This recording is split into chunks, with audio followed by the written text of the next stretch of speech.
Europe 1. Une info, une enquête, un défi. C'est le Challenge Vermus. Ça va, Paul?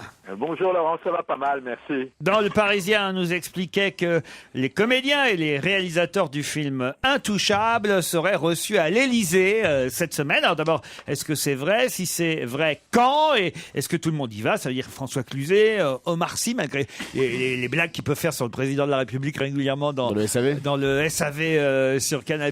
La rencontre quand même entre Omar et Nicolas Sarkozy, moi je voudrais être une petite souris pour voir ça. Est-ce que c'est vrai? Puis surtout, alors, est-ce que on sait dans les différentes maisons de production quel score va finalement atteindre Intouchable? Est-ce qu'on peut se livrer à des pronostics? Et on sait qu'ils ont déjà battu le Cornio, qu'ils ont battu Le Jour le plus long. Là, ils doivent être en train de battre les Aristochats et Le Petit Monde de Don Camillo. C'est fait, ils sont 5e dans le nombre de films qui ont fait le plus de spectateurs. Film français. Film français, Ouais. ouais. Alors voilà, le prochain à battre, c'est Les Visiteurs avec 13 millions 7 000. Alors voilà. Donc ça, c'est sûr qu'ils vont le battre. Jusqu'où ils vont aller, Paul? D'accord. Hein En tous les cas, c'est parti pour être... En tout cas, ils n'ont pas battu les ch'tis encore, Paul. Là, je vous le dis au passage. Merci, mais vous savez, sur le cinéma, je suis incollable. Tu parles tout à l'heure, je vais vous dire quand même, Arnaud Crampon qui travaille avec moi, et à qui je dis, je donne les enquêtes, qu'il redit lui ensuite à Vermus, s'appelle Vermus, il fait, dis donc, alors ton enquête, il faut que tu trouves, parce qu'il prépare en plus, hein, Ouais. il faut que tu trouves quand est-ce que Intouchable va battre les ch'tis, est-ce qu'ils vont battre les ch'tis? Paul lui fait, C'est fait. mais il a déjà battu les ch'tis. Ah, vous avez répondu ça, Paul? C'est Laurent, pas gentil de balancer les Laurent, coulisses comme ça. mais je savais pas que j'étais sur écoute. Vous m'écoutez, Laurent, pendant que je Ouais, parle, Crampon. c'est pas que vous êtes sur écoute, mais Arnaud, il me répète. Non mais c'est honteux. Ah, quelle horreur. Non, mais vous êtes vraiment nul, Paul, quand même. Je sais, mais j'ai jamais dit le contraire, Laurent. Bah, Je quand, n'ai jamais dit le quand même ne contraire. pas savoir que les ch'tis sont toujours en tête. Oui, c'est une faute professionnelle assez grave. Paul, Ça m'est- oui. Paul, Oui. je prends pour une fois votre défense. Et je trouve que pour une faute professionnelle, ce que vient de faire Laurent, c'est absolument, ça dépasse tout ce qu'on peut imaginer. Pourquoi? Le biopic le biopic de Drucker, c'est la rigolade à côté. D'abord, comment tu peux, ce malheureux, à qui tu dis d'abord que tu donnes les questions avant, c'est donc son côté Rouletabille est déjà foutu. Après ça, tu dis que... Rouletabille. Oui, du côté, je vais très vite, je fais les trucs, bon. Speedy Gonzalez, vous Non, mais c'était il y a 20 minutes qu'on l'a appelé pour lui donner les sujets. Oui, ça mais change on rien. n'a pas, le public n'a pas à savoir ça. Oh putain, je vais faire des coupes sombres dans cette maison, moi putain. Il y a déjà un mec à la rédaction, là, qui est parti. Et tu veux virer Il y a Drucker le mec qui anime les dimanches, là, sur France 2. Et puis celui qui anime le samedi soir aussi, maintenant, c'est ça? Celui-là. Et il lui dit ça, et après il dit, vous êtes vraiment nul devant les gens. Mais non, Paul. Vous savez que je vous aime bien, Polo. Ah, je le sais. C'est ça Laurent. qui fait votre charme, c'est ça qui nous amuse. Bien sûr. Et c'est aussi pour ça que vous continuez à travailler avec nous, c'est parce que vous apprenez, en fait. Non, j'apprends grâce à vous tous les jours. Non seulement j'apprends, mais je gagne ma vie. Oh, t'es courageux. T'es un mec très courageux, toi. Non, mais il est honnête, là, tu vois. Et Twitter, alors, on a appris cette semaine que François Fillon avait été démasqué. F de Beauce, c'était lui. On dit même qu'il s'était inscrit pour surveiller les tweets de Rachida Dati, puisqu'il followait, comme on dit, il followait Rachida Dati, sauf qu'elle ne pouvait pas le savoir, puisqu'il avait pris un pseudo, le Premier ministre Il est François malin, Fillon. malin, F de Beauce. Alors d'abord, comment il a été démasqué? Parce que ça, j'ai pas bien compris. Il paraît que c'est quelqu'un qui s'appelle S. Marchaud, alors je crois. Et comment il a deviné que c'était François Fillon? Ça, on aimerait bien savoir. Puis surtout, donnez-nous quels sont les pseudos des autres politiques sur Internet, enfin sur Twitter plutôt. Moi, je crois que c'est Hervé Morin.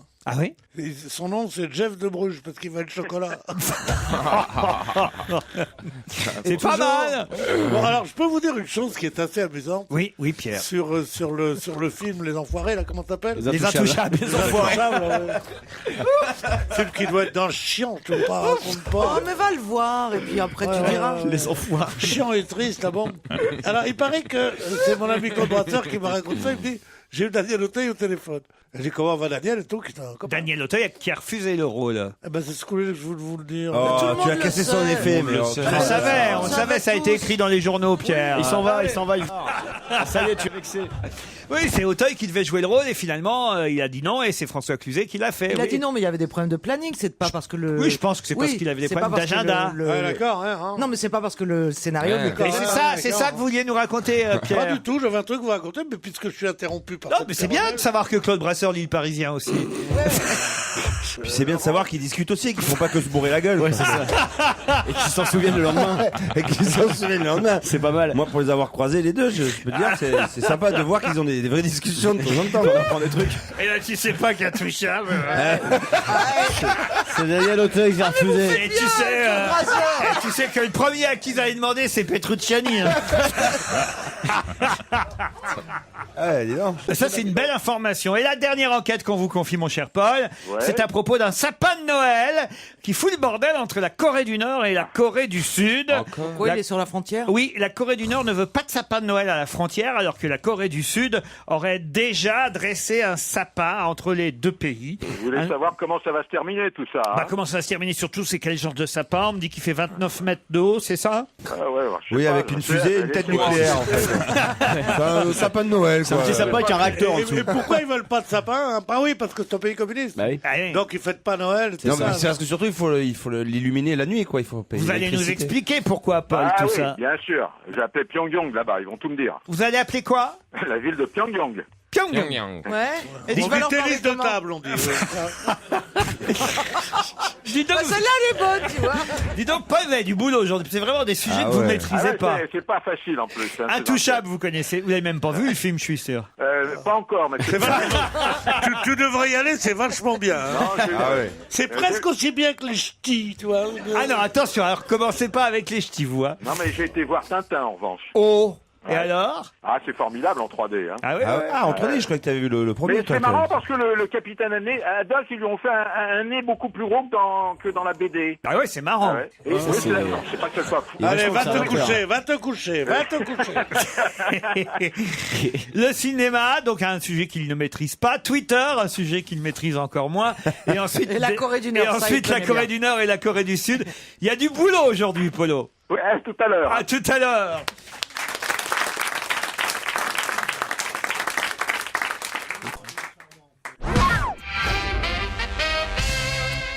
Europe 1. Une info, une enquête, un défi. C'est le challenge Vermus. Paul, on commence peut-être par ce qu'il y a de plus simple pour vous, le cinéma et les échos autour du film Intouchable, puisque les réalisateurs et les comédiens aussi, vous allez me confirmer, Les comédiens alors, vont déjà, être je peux reçus vous à donner- l'Élysée. Là, on va être meilleur que toute la presse. Ah, Je peux bravo. vous dire que, Ah, non, mais d'abord, il y a- c'est pour ça que je vous aime, Paul, vous allez plus loin que les autres. Je sais. Dites donc, il n'y aura pas de projection pour une raison bien simple, c'est que le président a déjà vu le film en DVD chez lui tranquillement. En revanche, Ah, ça sonne, Paul, ça sonne. Ah oui, attendez, voilà, ça ne sonnera plus là, je peux vous le dire. Hein. En revanche, ce que je peux vous- T'as pris des mesures là. On Il a pas raccroché, c'est un homme à poil d'action. Quel homme d'action. Il est ferme. a l'impression En revanche, qu'il a supprimé la standardiste. Tu sais. il va y avoir... Ça ne sonnera plus. Alors, il y a un déjeuner de prévu. Laurent, écoutez bien. Soit mercredi, soit jeudi. Mercredi ou jeudi, déjeuner. Ou jeudi, alors il y aura Olivier Nakache, Eric Toledano, Omar Sy, Ça ne sonnera plus, hein. Un homme Peut de te dire. Il y a un deuxième téléphone à décrocher là, Paul. J'ai aussi, j'étais assez ferme là. Ah oui.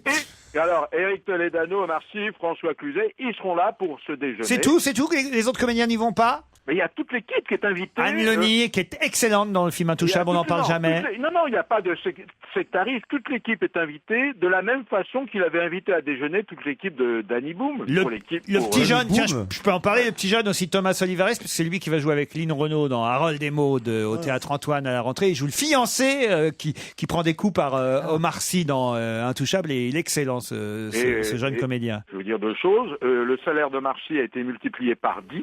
Ah oui? Par 10, 2 fois 5. Et celui de Cluzet par 3 pour leur prochain film. Maintenant, vous me demandiez où on en est pour les entrées, c'est ça? Eh hein oui, eh ben oui. Eh ben, Intouchable va rentrer dans l'histoire du cinéma, parce qu'à la fin de l'année, c'est-à-dire le 31 décembre, le film aura dépassé les 15 millions d'entrées. Je peux vous dire que les experts disent que dans les 3 mois à venir, c'est-à-dire là maintenant nous sommes au printemps, l'exploitation va continuer. On est au printemps. Et Intouchable dépassera Titanic qui avait fait 20 634 000 entrées. Et bienvenue chez les Ch'tis, 20 480 donc, 000 entrées. confirmez, vous pensez que les Ch'tis et Titanic vont être battus par Intouchable? Non. Et même Blanche-Neige, 18 319 000 entrées. Pourtant, Blanche-Neige, c'est bien. Hein. Non, c'est sûr que s'il bat un film à 20 millions, il bat celui quand vous êtes Ouais, 18. c'est logique. Oui, ça c'est logique. Mais on pourrait pas surfer sur la vague et faire un remake avec Claude Sarraute et Fabrice Eboué pendant qu'on est dans Alors, en tous les cas, Ce serait fandard. Laurent, c'est historique. Twitter et les politiques. Alors, comment François Fillon a-t-il été démasqué par un comment on dit d'ailleurs Un follower. Un follower. Un Il tweeto. s'appelle Stéphane Marceau, c'est un prof d'informatique. Il n'a pas fallu plus de 15 minutes pour démasquer le coupable. Le Premier ministre se cachait sous le pseudo de F de Bossé, c'est le lieu où il a son manoir. F de Beauce, pas Bossé. Bah, la commune s'appelle Bossé. Ah bon? Donc, oui, il faut quand même Oui, dire mais on les peut choses pas telles mettre qu'elles d'accent sont. sur Internet. C'est pour ça qu'il n'y a pas un Corse qui y habite. Hein. Et alors, comment il l'a Alors, identifié? C'est simple. Il y a un député UMP qui s'appelle Jérôme Chartier. Il avait évoqué le compte officieux du Premier ministre. Et il avait dit qu'il le traquait parce qu'il tweetait de façon incognito. Est-ce que vous avez compris ce que je viens de vous dire? On dit pas de façon incognito, on dit il traquait incognito. Si vous voulez. Ça Oui. me fait plaisir, je ne vais pas vous contrarier. C'est pas que ça me pour fait plaisir, c'est pour le Alors, français. François Fillon, le Premier ministre, a dit « J'offre une bouteille de champagne à celui qui découvrira mon pseudonyme ». Alors, le prof d'informatique a lancé simplement un programme de crible. Alors, ceux qui s'amusent sur le net comprendront. Un programme de crible qui permet d'éliminer les noms en les passant à la moulinette. Et il a obtenu une liste réduite à 5 noms. Il y avait d'ailleurs 2 femmes. Mais alors, comment il a découvert F de Beauce? Parce que sur le tweet, on pouvait lire qu'il évoquait sa rencontre avec le Premier ministre japonais. Ah bah oui. c'est vrai qu'il y a peu de monde. Ah, il s'est bien planqué. Il est malin, hein. Désormais, le compte Fillon est baptisé Laszlo 25. Alors, je peux vous dire qu'il est en relation permanente avec Eva Joly. Il est abonné au compte d'Eva Joly, de François Bayrou, et même de Rachida Dati. Pourtant, avec elle, c'est pas le beau fixe. Non, mais C'est pour la surtout, surveiller, c'est pour la C'est surveiller. pour la surveiller, voyons, Paul. Mais bien sûr. Mais oui, j'ai compris, Laurent. Alors bon, voilà. Moi, Madame Bettencourt aussi, elle a un tuteur. Un tuteur, pas un Twitter. Mais c'est pas la même chose. Vous avez pas mal tweeté à Saint-Tropez, Pierre, hein? Ah ouais. Oh non. Je vais tweeter again, moi. Hein. Ah, dis donc, à propos de tweet, moi j'ai un Facebook, Laurent. Moi, j'ai un Vous costume avez- de tweet, moi, qui est Vous avez pas mal. demandé... Laurent, Le Harris Laurent, Tweet. Laurent. Tu connais le Harris Tweet? je vous avais demandé d'être mon ami, vous m'avez répondu non. Ah bon? Ah oui, alors Sur c'est Facebook vrai. bah, c'est qui t'a reconnu? Ah non, mais ça, c'est pas sur Twitter, c'est sur Facebook. Oui, sur Facebook, alors voilà. Ah, Bon, mais je sur peux faire Facebook, j'y vais maintenant plus, Pierre, Paul, Ah, vous alors. n'avez Pourquoi plus, sinon, je vous aurais fait une demande officielle ici. Ah, Ben, mais voilà. non. Mais pourquoi tu vas plus sur Facebook? Oh, j'ai Explique-moi. pas le temps d'être partout, hein, alors voilà. Ah ouais, mais quand même, sur Facebook, tu dois être là. Il y a des gens qui sont déçus, qui disent voulez-vous être mon ami même merde, mais quelque chose, une réponse. Quoi. Ouais, c'est vrai ça. Mais moi sur Facebook, une fois j'ai mis une photo avec Amel Bent parce qu'on a appelé la photo Ouais. et je me suis fait engueuler parce que les mecs ils me disent ouais on écoute l'émission en podcast, maintenant on connaît l'invité mystère. Ah Mais moi bah je l'ai oui. mise dans Ah la bah oui. soirée. Ah, mais moi, bravo. pareil. Oh, ils abusent. Hein. Alors là je passe. Moi, pareil, j'avais mis sur Twitter. C'est un peu abusé. Et c'est vrai que j'ai pas réalisé qu'en mettant ma photo avec Amel Bent sur Oui, mais Twitter. sur Twitter, oui, puisque c'était avant. Mais moi, ce que je je l'ai mis fais, après, je l'ai mis ce que après, je j'étais fais- plus Ce que consciencieux. je fais, Ouais. quand j'ai le temps, pas tous les jours, parce que parfois on me dit ah ben aujourd'hui il y a pas, je dis, non, je peux pas le faire tous les jours, il faut que j'ai le temps. Mais quand j'ai le temps, je mets un petit indice, pas sonore comme je vous donne à vous, mais un petit indice pour les auditeurs sur Twitter. C'est-à-dire que voilà, vers 17h28, je dis hop tac, voilà. Ouais, c'est mieux. Moi, Voilà. j'avais une moto, maintenant j'ai un Twitter, c'est mieux.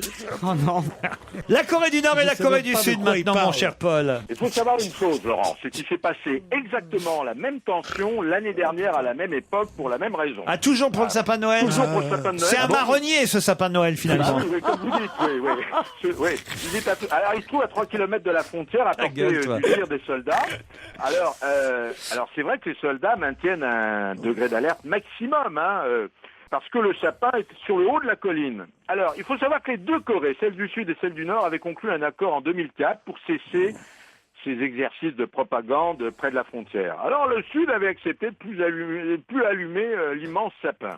Et aujourd'hui, ça recommence. Alors, aujourd'hui, le Nord accuse le Sud d'allumer des lampions de Noël. Pourquoi, Laurent? Pour encourager, paraît-il, les soldats du Nord, les intoxiquer d'idées religieuses. Eh oui. Eh voilà, oui, c'est ça. voilà.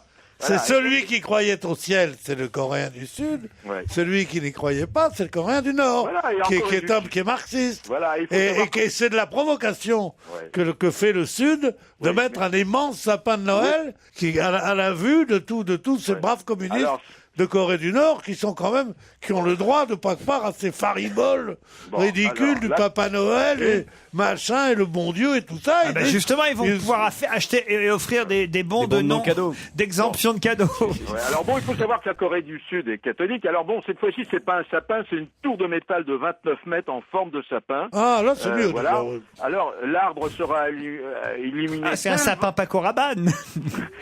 Dans cette guerre psychologique, vous allez tout comprendre. Pourquoi Séoul, c'est pas un va-t-en-guerre, a rompu l'accord? Parce qu'en 2010, il y avait un contexte de forte tension né du torpillage des corvettes de l'armée sud-coréenne. Paul, on sent que vous savez pas de quoi vous parlez. Alors je crois qu'il vaut mieux qu'on se quitte là.